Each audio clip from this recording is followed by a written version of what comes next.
కార్యక్రమానికి ముఖ్య అతిథులుగా విచ్చేసిన మన సిటీ ప్రెసిడెంట్ మన జావీద్ భాయ్ గారు, అదేవిధంగా కాంగ్రెస్ పార్టీ జిల్లా నాయకులు చోటు బాబా గారు, కాంగ్రెస్ పార్టీ జిల్లా చైర్మన్ గారు హుసేన్ భాయ్ గారు, మా పెద్దన్న గారు, అదేవిధంగా కాంగ్రెస్ పార్టీ నాయకులు ఆచింది మీరే.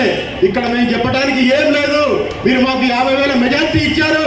అదేవిధంగా మెజార్టీని ఇది మళ్ళీ మనకు ఎంపీ ఓట్లలో ఇవ్వాల్సిందిగా కోరుతున్నాం. మనం ఇక్కడ మనం ఆత్మీయ సమ్మేళన అంటే మీ అందరి దగ్గర మేము మద్దతు తీసుకోవడానికి వచ్చినాం. ఏదైనా ఉపన్యాసం చెప్పాలనుకుంటే పెద్దగా చెప్తారు.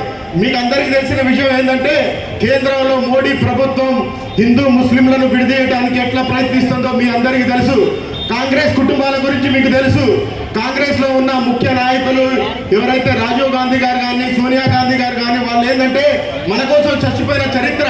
ఈ రోజు మనకున్న రామసాయం రఘురామ్ రెడ్డి గారు మన క్యాండిడేట్ గురించి మీకు తెలిసిన విషయం కాదు. మన డోర్నకల్లో సురేందర్ రెడ్డి గారు 4 సార్లు ఎమ్మెల్యేగా, వరంగల్లో 4 సార్లు ఎంపీగా పోటీ చేసి మనందరి ముందు ఈ రోజు వచ్చారు. మీ అందరితో దయ ఉంచుతున్నాను. ఎండలు ఎక్కువ ఉన్నాయని మీరు ఓటుకు రాకుండా ఉండొద్దు. మీ అందరికీ చేతులెత్తి దండం పెట్టి మే 13వ తారీఖున 10 లోపు 50% ఓట్లని మనం చేసుకోవాలి. ఎందుకంటే ఈ పార్లమెంట్ ఎలక్షన్లలో ఒక్క ఓటేగా నాతో ఏమైతే అనుకోవద్దు. దయచేసి మీరంతా